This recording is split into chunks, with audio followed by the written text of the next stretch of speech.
Nabung otot, sehat sampai nanti. Saudara, KPK akan memanggil Bupati Pati Sudewo terkait dugaan keterlibatannya dalam kasus dugaan korupsi proyek jalur kereta api di Direktorat Jenderal Perkeretaapian Kementerian Perhubungan.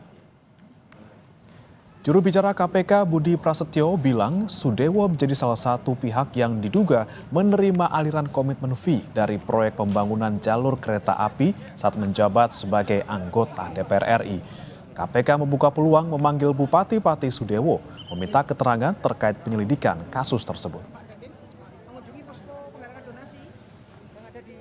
Saudara SDW merupakan salah satu pihak yang diduga juga menerima aliran komitmen fee terkait dengan proyek pembangunan jalur kereta ya, yang kemarin kita sampaikan terkait dengan update penahanan salah satu tersangkanya yaitu saudara R.